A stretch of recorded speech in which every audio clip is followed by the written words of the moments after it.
The views expressed on the Nova Society are those of the panelists and guests and do not necessarily reflect the views or opinions of the Phoenix Research Institute or any institution which any panel member is associated. Welcome back to the Nova Society, a space where dialogue deepens understanding and civic responsibility comes to life. I'm Dr. Mark Bound, joined by our regular panel, Dr. Scott Gershwer and Dr. Brooklyn Ann Weldon. Together, we'll unpack the stories that matter most, exploring the headlines, the history, and the big ideas shaping today's conversations. Let's dive in and hear what the panel has for us today. We have a question today who writes to us from Fort Wayne, Indiana, and Michelle writes, "What a disaster!" Our Attorney General, Pam Bondi, testified in front of the Senate and House Judicial committees, and she came across as a complete moron. She touted the stock market while ignoring the Epstein survivors sitting right behind her. She yelled at committee members who asked specific questions about the Epstein files, sounding like she was above Congressmembers and Senators. Of course, many Republican members tried to shift the conversation to other topics more favorable to her poor performance. Trump says she did great, of course, but many, even Republicans, are saying it was a PR nightmare. Could there be a consequence for her conduct? Do you think this act played well with the base? Has this ended the Epstein saga? Do you think Pam Bondi's time might be up? Great questions, Michelle. Thank you for asking them, Mark. Scott? Well, Scott, you're the PR guy. Well, I just want to say first that Fort Wayne, Indiana, I believe, if my memory serves, is where Taylor, the character played by Charlton Heston in The Planet of the Apes, comes from. And the apes mention the fact that it's a fort as being typical for humans because they're so warlike and bellicose. So I thought that was interesting. Yeah. There you go. Anyhow, so Fort Wayne. First of all, there's going to be no consequences to Pam Bondi as long as she was performing for an audience of one, and the audience of one enjoyed it. And that's really what it comes down to. There's nobody who's going to force Trump to, relieve her of her duties, no matter how badly she does at it, because she is giving him exactly what he wants, which is cover and obfuscation and running interference for him, and taking some hits for him. He really likes that. So my guess is that nobody is leaving this administration anytime soon, as far as I can tell. I know that Kristi Noem's assistant, whose name escapes me, but the one Lewandowski? In all the no, not him. The woman who does all the public speaking for them and issues statements, she's leaving, but she's being replaced by one of her proteges, and they'll say that it'll be just more of the same, just more lying and more saying this is the most transparent administration in U.S. history, and so on and so forth. So the betting people are always kind of interesting, right? When you look at the gambling sites now, this is one of the topics that they cover. And what you see here is, I believe, let me see if I can get the numbers exactly. Pete Hegseth was the clear favorite for being bounced out of his job in 2025, but 2026 seems to have righted his ship, at least in the view of Trump, and the gamblers don't think he is. Kristi Noem always has, it seems, a 20% chance on Kalshi, at least, to leave the Trump's cabinet due to her overseeing ICE raids taking place across the country. Tulsi Gabbard made a quiet run for it, but now seems to be back on his good sides. Obviously, Howard Lutnick is another Trumpy who looked like to be in some kind of problem. He right now, for a while there, he topped the charts at 31%, but now he's down to about 20, about tied with Noem. And, Pam Bondi is considered the favorite to leave, but she's not leaving. Let's face it. She's doing exactly what he wants. And why would he get rid of her? I mean, the one thing I took, and I did watch some of this, the caricature that was presented on South Park of Pam Bondi, spot on. She couldn't have had her head farther up his butt if she tried. I kind of agree with Scott. She's not going to go on her own volition. And Trump isn't going to get rid of her because that signals that he screwed up. The question, yeah, the question is, yeah, she got a lot of backlash from some of these Republicans, and to see how that, because we're in an interesting time right now when it comes to the administration and the subservient Republican lawmakers. They're in a fight for their lives, and it's not looking good. They already expect to lose the House. It now even seems they could lose the Senate, which would have been unthinkable. And I think, this performance by Pam Bondi really, it just, even the most diehard fascist Trump supporter had to look at this and say, my God, first of all, this is a hearing about the Justice Department. What the hell does the stock market have to do with it? And they went to she went to the old playbook, and then having that that hit list folder of hers about all that. I mean, that's not the way politics are supposed to go in normal. That's not normal politics. So these Republicans are in a fight for their lives, and they've got to be seeing that this dog don't run. And if they have any intentions, and I understand their position. Their position is as well, we've got the MAGA base we got to worry about. Well, this is where you've got to go out and do some real research. How big is that damn MAGA base? How truly big is it? As far as getting yourself reelected back in. If it's just a group. Yeah, it's going to be a significant group, probably in places like Texas, absolutely. But right now, unless you've got to get some of those Republicans that are on the fence, here's where they're really dying, really truly dying, and every single poll shows it. They're dying with independents. Independents are just absolutely outraged that. And it's going to go down in history, that picture of those survivors of the Epstein standing behind Pam Bondi. And then her saying, I'm not going to get down in the dirt with your political, theater. You've got that group of women who basically, Pam Bondi, when you were running for Attorney General of Florida, one of your big platforms was, I'm going to protect these women. Human trafficking is bad. And well, you've got a great case right here. You're the Attorney General. Do something. So I think that the performative did backfire. I think it was a PR nightmare. Now the question is going to be, and it's not a matter of, do I think Pam Bondi's time might be up? It could be. But it's not going to come from Trump. It's not going to come from the administration. It's going to have to come from the Republicans. As Scott has always said, at some point in time, the Republican leadership in the House and in the Senate has got to walk up to Pennsylvania Avenue, stand in front of Trump and say, this is not tenable. We can't have this. We can't have this. Because what's going to happen is that we're going to lose the Senate, we're going to lose the House, and you aren't going to be able to do anything.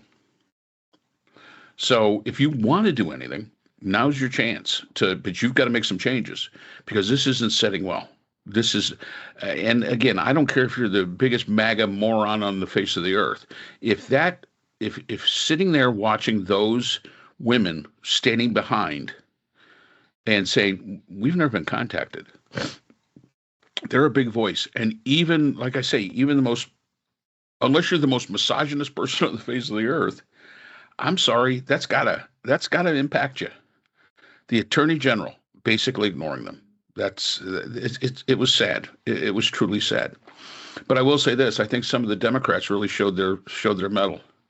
Jasmine Crockett. I'm not asking a question because I know you won't answer it anyway. And went through the whole thing. I mean, they really did. They focused in on it. And yes, some of the Republicans are trying to, smooth it over by, hey, let's change the subject or whatever.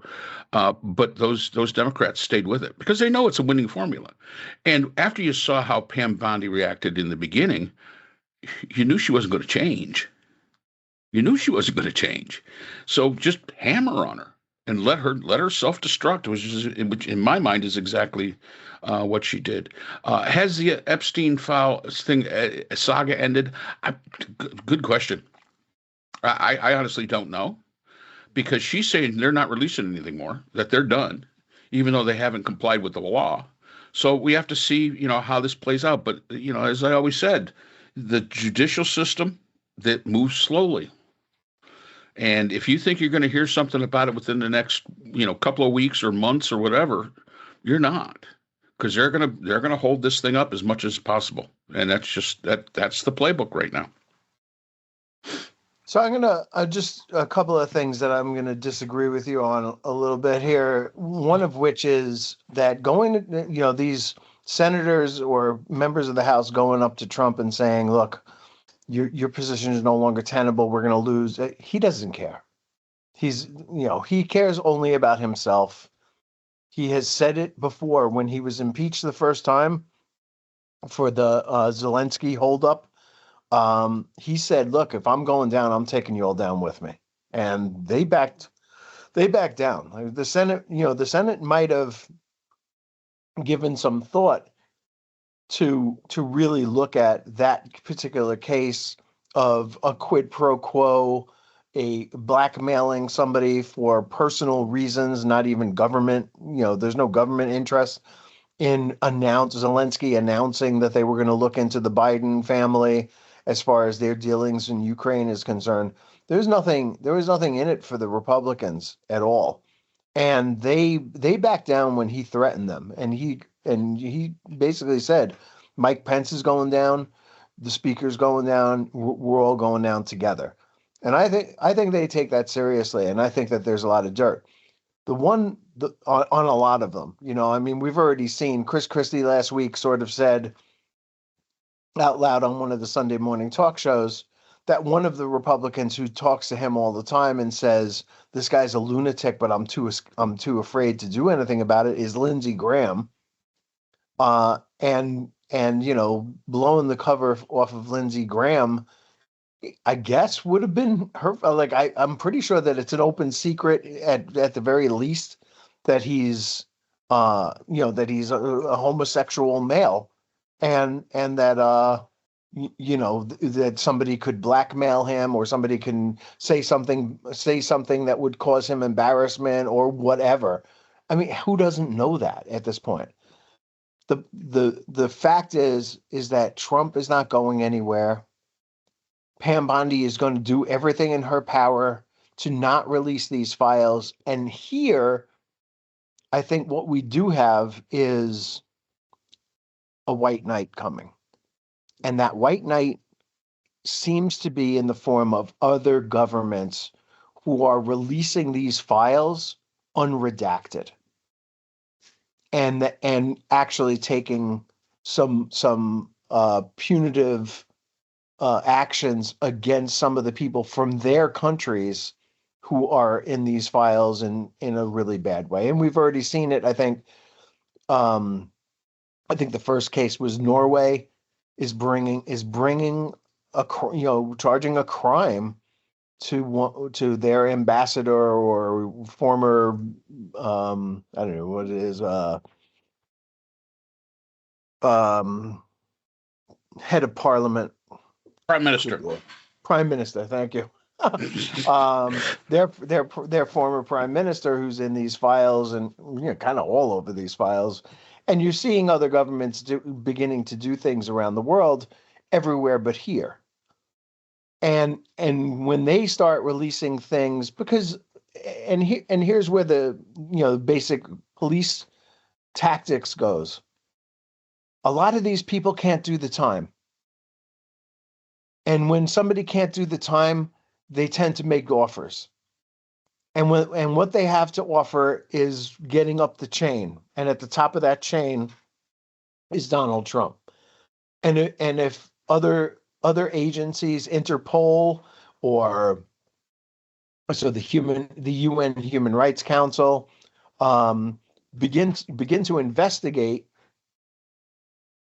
it seems possible to me that other countries are going to be providing us with information that we can't get here, and that will be a very, very damaging thing. But as far as his own people are concerned, Trump is fine. Well, the only thing I disagree with in that is that if there's one thing consistent about politicians is they like to save their own skin. And, you mentioned Lindsey Graham. I don't think there's anybody in South Carolina that doesn't know he's gay. He probably would have been better served just coming out and saying, yeah, I'm gay. I don't think anybody would have cared. I mean, let's face it. I've said this so many times. We would have reelected Strom Thurmond and he was dead. We're just like keeping the same guy. It's just kind of the way it works. But when it comes to, saving your own bacon, again, Scott could be totally right. This could go nowhere. That they're not going to go anywhere. And I think in some places it may go more nowhere than in other places. There are some very vulnerable Republicans out there, and we're seeing that. And even the base, the MAGA base itself isn't overly happy with the way this is being handled. And as long as that number continues of support continues to decline, that's where his power is. Like Scott just said, Chris Christie said he talks to Lindsey Graham, and Lindsey Graham's terrified to do anything because he thinks he's, doesn't know what's going to happen.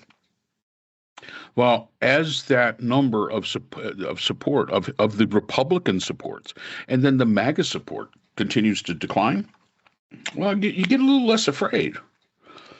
And it's a numbers game. And I've always said, it's a simple numbers game. You got to be able to count the votes. You got to be able to count who's supporting and who isn't. And at this point in time, I think these Republicans are going to have a really hard go of it.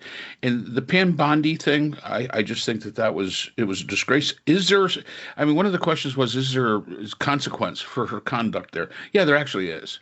There is. There is some. Yeah, they can do a few things. They can censure her, and not anything of any real import, but they can. There's things that they can do. They can do like cutting funding. Let's remember, right now, ICE isn't being funded. I mean, they can cut funding, and so yeah, when you slap the hand that feeds you, sometimes that can come back and bite you in the ass. And we'll see if it does. But Scott makes a very, very good point. Other countries are treating this very, very seriously. It doesn't care how high up you are. Now, Prince Andrew, who started out, in England, started out. Now he's just Andy, the guy that lives on the corner. That's how serious they take this kind of stuff, and it's really a surprise that we don't. I mean, that says an awful lot about the United States. And, Scott brings up Interpol and things like that. Yeah, we're going to get the information. And yeah, the white knight probably is going to be from another government. But the fact is that, let's remember, the United States is not a party to the International Criminal Court because we're too star-spangled good for that.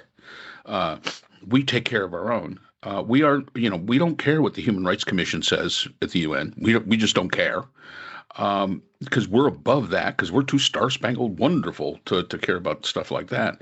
So, when the information gets to us, they're going to spin it.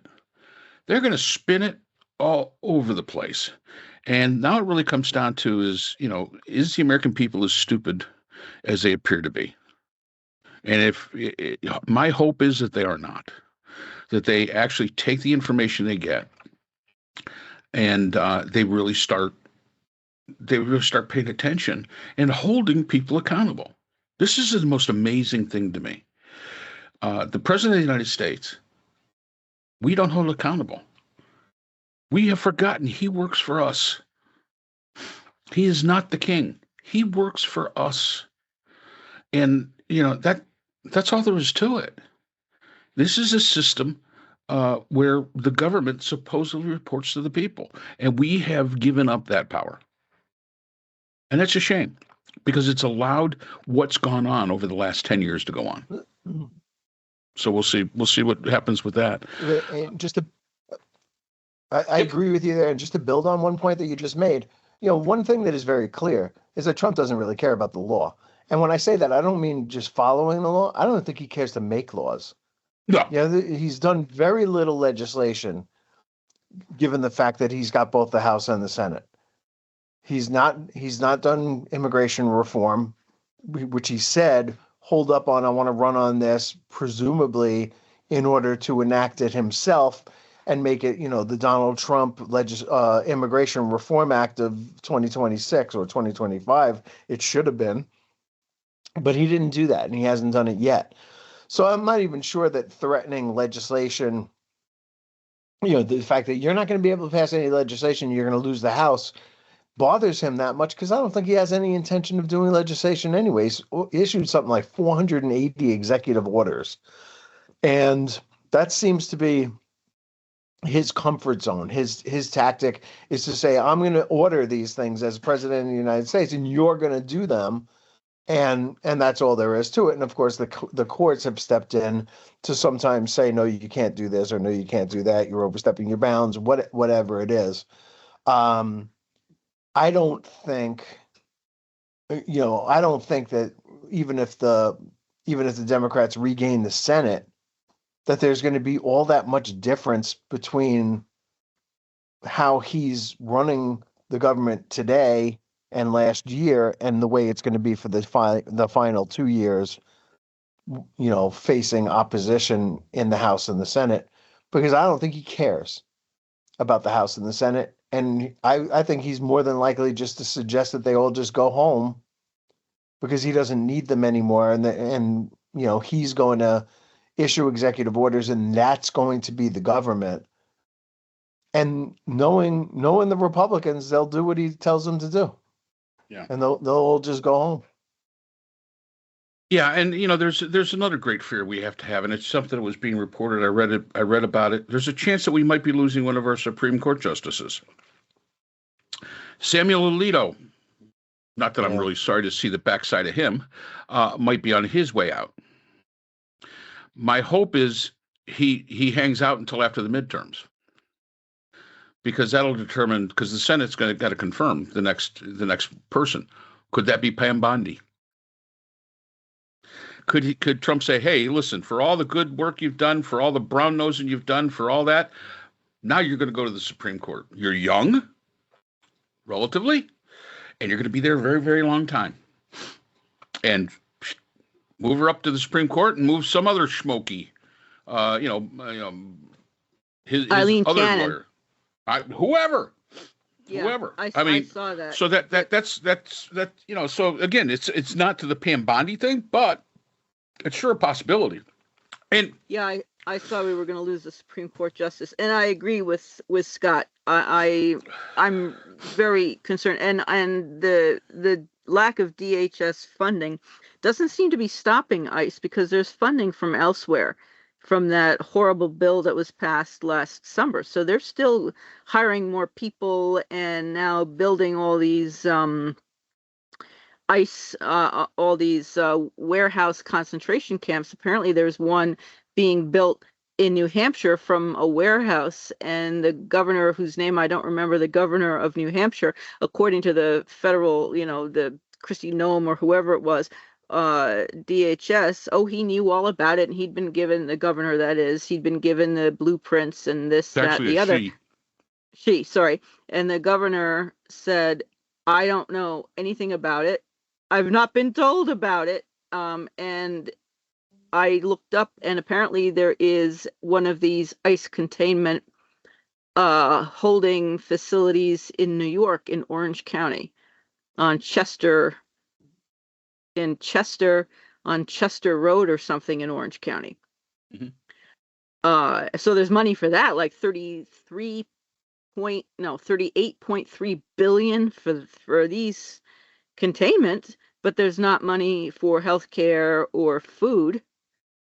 Yeah. Yeah, so I and to your agree. point, Brooke, Yeah, go ahead. the big ugly bill definitely did fund ICE. That's other parts of the DHS that are unfunded.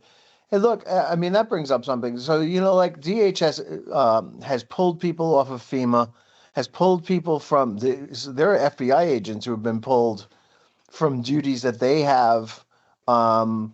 So that they can round up immigrants. There's all kinds of people not doing the jobs that they were hired to do in order to try to make these quotas, these impossible quotas that Stephen Miller is forcing them to do.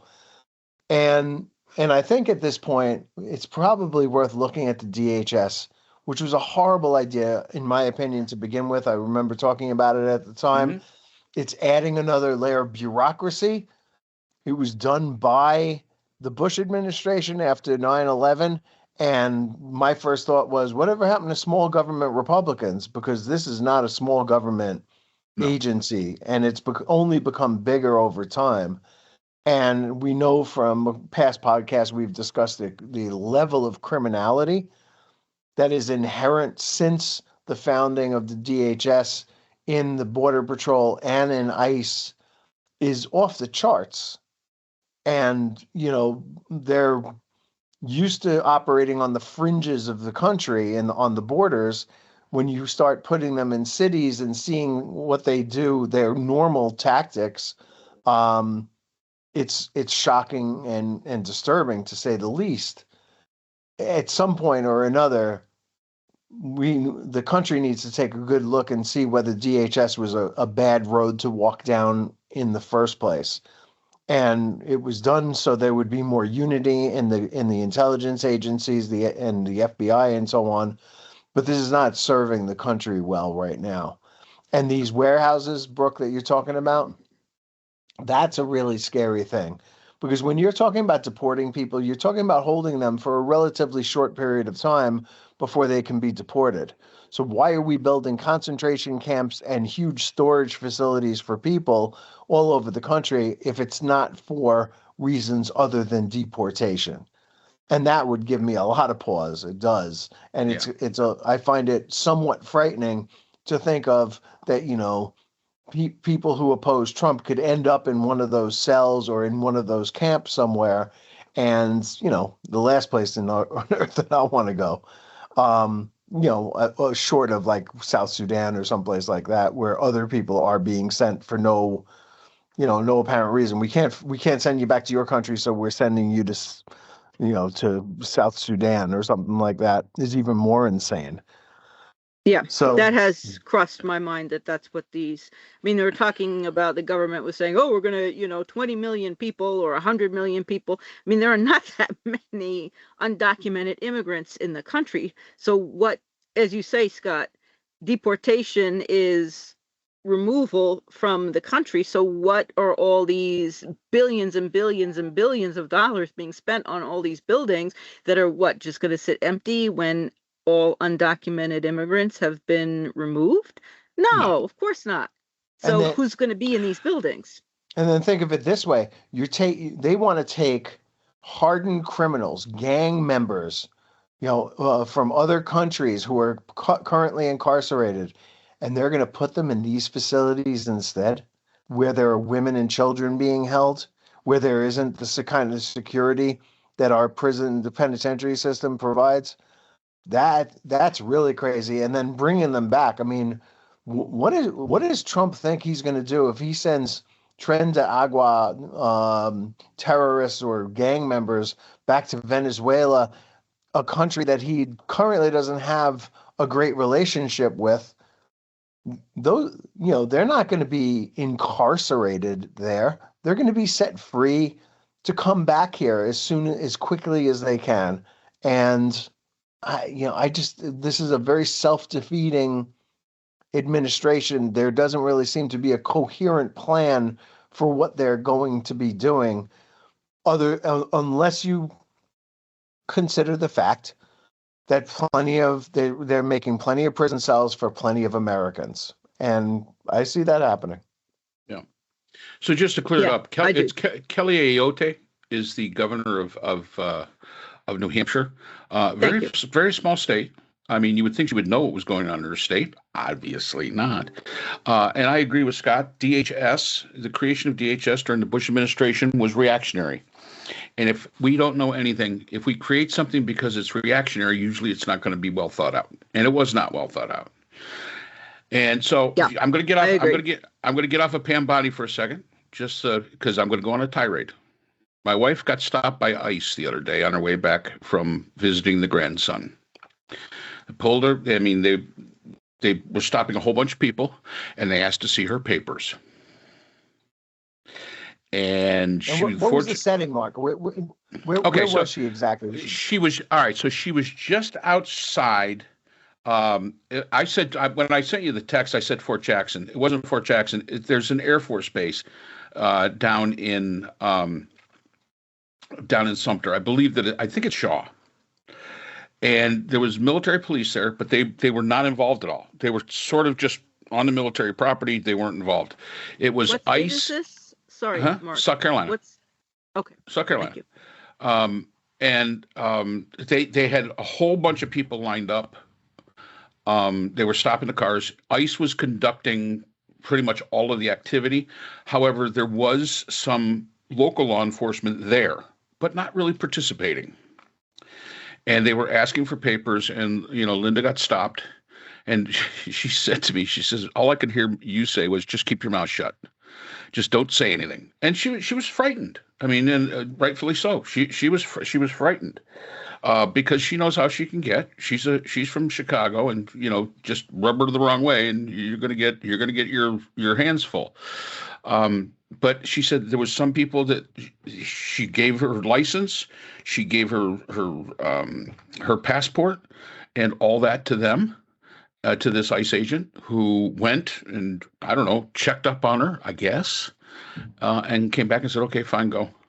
But she said there was a lot of people that were pulled over to the side.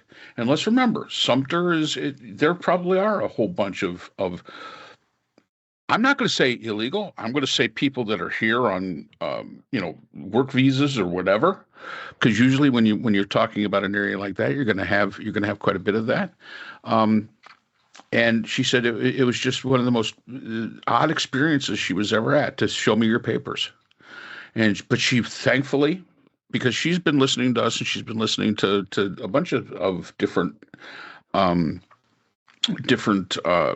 podcasts and other things about this. And everybody said, just take your passport. Take your passport with you. They can't argue with the passport as long as it's valid. So that happened. And all I can say to ICE is, please, next time, stop me, because you will have your hands full. Just please stop me, because no. What right ICE has to stop? Now, we're not even talking. First of all, Border Patrol and ICE, what the hell border are you protecting in the middle of the low country of South Carolina? What?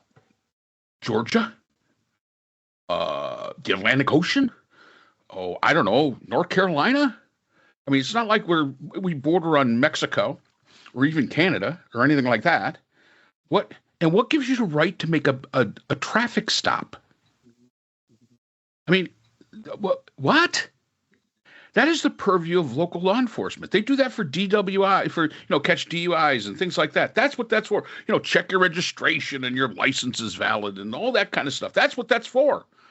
Not for ICE to just stop you and say, show me your papers.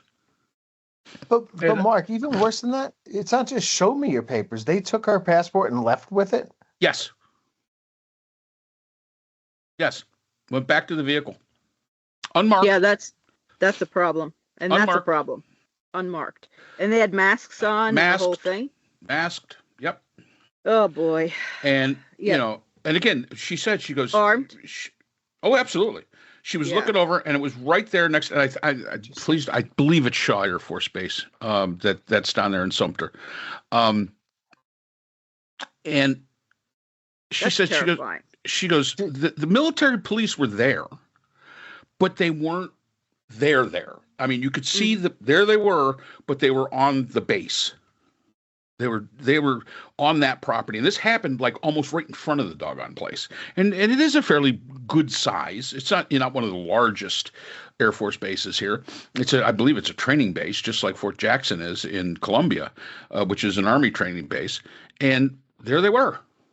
But the ICE agents had, according to Linda, they had law enforcement, local law enforcement was with them, but not participating. This was strictly ICE.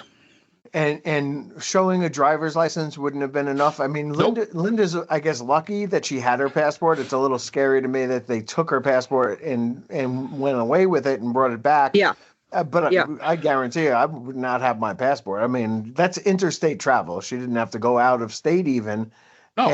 And so she stayed in the same state that she's in. You're not like, other than Pedro and the south of the border signs that you see all along Island, which is nothing more than toilets. You don't really get a sense that there's any Mexicans down in South Carolina and North Carolina. South of the border, yeah. But like, who carries their passport with them? I do. Well, I do. I've got both mine. She pulled out mine and she said, "Here, put this in your wallet." Because and like, how about a birth certificate? Are you carrying that around with you too? No, we're not carrying that around. No, I don't. I'm not sure. I'm honestly not sure I could find mine, and I don't know if she could find hers. And let's remember, and we will get into this in the next one about birth certificates and passports and how valid they are. But go ahead. I took a look at my New York State driver's license while I was doing my taxes, and on the front of it says not for federal identification or not a federal ID. And I thought, oh, that's very interesting. Yeah, I hadn't really noticed that. Well, you got to have the real ID. I do. Oh, you got the star? Yeah, it has real ID on it. It's got the twirl. I've had a real ID for a long time. And I've never gotten it. But it still says not a federal ID or not for federal purposes or something like that. And I thought, oh, that's very interesting. No, I've got both mine. My Canadian is expired, but it's still good as far as getting me into Canada because I'm a citizen and they can find my records. That's what my daughter told me because hers was expired. But, well, it might be something to get renewed there, Brooke. But this is one of those situations where you look at it and you say, this is what we are now. Yeah. I know. And let's remember, my wife is of Jewish heritage. I was thinking about that when I saw your email. I'm thinking, she's of Jewish heritage. This like with Scott, this speaks to her. You know, because she remembers the stories of her grandparents and things like that. This speaks to her. And like she said, she goes, she was afraid because of all the things that have happened. Oh, yeah. She was thankful she had all her papers. Like she says, all I can hear you yelling at me, keep your damn mouth shut. Mm-hmm. Because it could have escalated into something rather bad. Because my comment is, let me do that. Yeah. But leave that to me. And, again, let's remember something else here. South Carolina is an open carry state. Yeah. Yeah. I mean, they're just looking for trouble. Yeah. And you got a 63-year-old woman. When I was telling Scott about it when we were texting back and forth, I said, yeah, and she's driving that really cartel heavy vehicle of hers, a GMC Terrain. I mean, talk about a grandma mobile. Right. I mean, come on, what are you guys doing? But she said there was a lot of people they had pulled over. Right. And they were detaining them. But she was detained, I think she said, for about 15 minutes. Oh, that's way too long. Yeah. I've got to tell my family again to get passports because they don't have them. My son and his family. And I need to tell them again, they've got to get passports. I mean, right away, I would have been like, okay, so is there a reasonable search here? Like, is there a reason you're stopping me? Do you have probable cause of anything? All of a sudden, we're just stopping people on the street as they're driving and demanding. I mean, if she didn't have, did she get a sense of what would happen if she didn't have a passport? No. Would she have been pulled over? She had no idea. Yeah, that's what concerns because, me. like she said, there was a bunch of cars that were pulled over. There was a Right. whole bunch that were pulled over when she got there and were still pulled over when she left. Yeah. Yeah. My concern is who knows being a what they dual were national. what they were doing there. know, But what like she they said, would she do. says the thing that surprised, she goes, I felt a little better because there was local law enforcement there. I think it was the sheriff's department. Okay. But they weren't doing anything. They were Not almost protecting. more observers than anything else. Yeah. And then you've got the military police, and usually, it is Shaw Air Force Base. It's in Sumter, South Carolina. Usually the military police, you don't see them at the front gate, other than like the two guys they normally put there. This was a whole contingent of them. Wow. But they were staying on military base property. They did not veer off of that. Yeah. So I wonder if this is a common occurrence or was something happening that day that they wanted to have extra security, or I don't know. It's hard to say. Yeah. I think my first thought was that somebody from DHS informed Shaw that this was going to happen and where it was going to happen. And I think what Shaw did was, again, this is just speculation on my part, Shaw sent out the military police out there onto the property to make sure that it didn't spill over to them. Because the rules turn totally different when you're talking about a military installation. And I really do. I think that they basically went, put the military police to say, okay, you guys stay out there on the main road and you don't come over here. And we're going to stand here and make sure that does not happen. Right. I mean, that was and again, I could be totally wrong on that speculation, but it sure does sound like exactly what was, maybe it was somebody from the sheriff's department who was notified, because obviously ICE notified the sheriff's department because the sheriff's department was there, or whoever was there. I don't think it was Sumter police, because Sumter, Shaw's like 8.5 miles away from the downtown Sumter. But it's probably the Air Force. It probably was the sheriff, but somebody probably alerted the Air Force Base. This is where it's going to happen, and it's a main road. First of all, we got to understand it. We're talking Sumter, South Carolina. There's not a lot of main roads down there. I mean, there truly isn't. There really isn't a lot of shit down there either. I mean, every time I go down to visit the grandson down in Wedgefield, which is like in really the middle of nowhere. I mean, you go to Sumter and just drive another, 30 minutes and you're really lost. I mean, there's nothing there. The only thing there is the Air Force Base. I mean, when I went down and I was helping them redo their kitchen floor this last month, I stayed at a hotel and I would go over to the local Outback restaurant, and basically it was all military. Now, I was sitting at the bar having dinner, and it was all military people. That's who's there, or people that work for somebody that supports the military base. I mean, it's a military base. It's a military base community.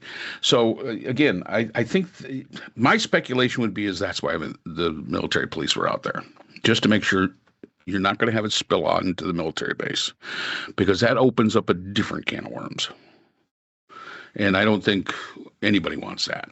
So please, ICE, you have your permission to pull me over and then buckle up. Just buckle up, because that's totally uncalled for. And you know what, Scott? It's easy for us to sit here and say, when it happened, I think she was just so surprised. I'm glad she's afraid. Right. She's afraid. She doesn't know what's going on. She sees ICE, and she's like, "I'm in Sumter, South Carolina. What in the hell is going on here?" Oh, of course. What why the would hell they is even going be on there? And like I say, it just she is of her heritage is Jewish. Now I have to admit, my wife also has some American Indian in her. She's relatively dark-skinned. Everybody actually thinks she's Italian, which she's not. She's dark-skinned, has the sharp jawline and all. And it would be easy for some complete moron who, to say, "Oh, you're a Mexican." Mm-hmm. What? So, yeah, I mean, just by the assumptions that these people made. So, like I said, 15 minutes, of a detention for no reason whatsoever on a traffic stop. And I guess they had them lined up. So there you have it. Please, ICE, come see me. Come do your own weight class, and we'll see how it goes. So that's it. Okay. Wow. That's my story. I'm sticking to it. Alrighty. Well, thank you. But I will say this, I understand now when it's easy for us to sit here and talk about Minneapolis when it doesn't impact us, but when it actually does impact you, I don't think I've ever been so mad in my life. She was actually on her way home, and I was furious. I was absolutely furious. And no, Scott, I did not tell her what you told me to tell her on that text because I'd like living. Thanks very much for the marriage advice. Hey, it's up to you. But, you got my back. You got my back. Yeah, I got you. Yeah. It's always yours to take or leave. Yes. And that's all the time we have for today's episode. The Nova Society is a production of Nova Society Media, a division of the Phoenix Research Institute. We want to thank our production partners, Buzzsprout, who hosts the Nova Society, Audacity, our editing team, Apple Podcasts, the largest source of podcast and music online, Spotify, the most popular platform for the Nova Society, and iHeartRadio, your destination for all things music and podcasting. The Nova Society is available on all of these and other quality platforms listed in our description. And most importantly, we want to thank you, our listeners. Without your support, the Nova Society could not be possible. If you haven't already, please consider subscribing on the platform of your choice. It's easy, it's free, and helps our channel grow. For questions or comments, you can reach us at nova.society.podcast@gmail.com. So on behalf of Dr. Brooklyn Ann Weldon, Dr. Scott Gershworth, and all of our production partners here at the Nova Society, I'm Dr. Mark Bound. Remember, the true power of society is knowledge. Thank you for listening, and we hope to see you again next time. We'd like to thank our sponsor for this episode, the Phoenix Research Group, an independent research consortium dedicated to providing solutions to social and political issues for NGOs and international government agencies. Through multidisciplinary, nonpartisan, and unbiased research, the Phoenix Research Group advances understanding and practical strategies for complex challenges. The Phoenix Research Group is a division of the Phoenix Research Institute, the producer of the Nova Society podcast.